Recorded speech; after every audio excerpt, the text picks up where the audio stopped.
आज की कहानी फ्रंटियर एयरलाइंस की है, जिसे एक खौफनाक सूरत-ए-हाल का सामना करना पड़ा, क्योंकि इसने लास वेगास के हैरी रेड बैनुल-अक़वामी हवाई अड्डे पर सख्त लैंडिंग की।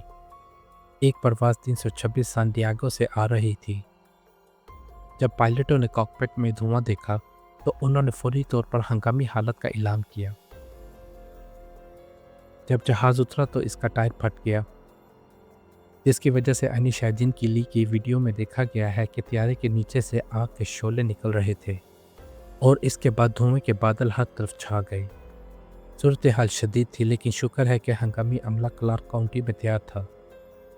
फायर डिपार्टमेंट ने जाए वकूवा पर पहुँच कर जहाज़ में 190 मुसाफरों और अमले के 7 अफराद को बाहिफाजत बाहर निकाल लिया। एयरपोर्ट के हुकाम ने तस्दीक की कि तमाम मुसाफरों और अमले को बगैर किसी चोट के गेट एरिया में ले जाया गया है। वाक़या दोपहर तकरीबन 3:15 पर पेश आया। आग लगने की वजह और हार्ड लैंडिंग अभी तक ज़ेर तफ्तीश है। FIA ने कहा कि एयरपोर्ट पर ग्राउंड स्टाफ था, जिससे परवाज़ें मुतासिर हुईं। शाम 7 बजे तक नेशनल ट्रांसपोर्टेशन सेफ्टी बोर्ड इस बात का जायज़ा लेता रहा कि क्या हुआ। तहकीकात को इस बात का तयन करने में मदद मिलेगी कि तैयारे की इतनी सख्त लैंडिंग क्यों हुई और आग किस वजह से लगी। फ़िलहाल एयरलाइन और हुकाम दोनों ये जानने के लिए काम कर रहे हैं कि इतने वाज़िया दिन के बावजूद आखिरकार गलती हुई तो हुई क्या।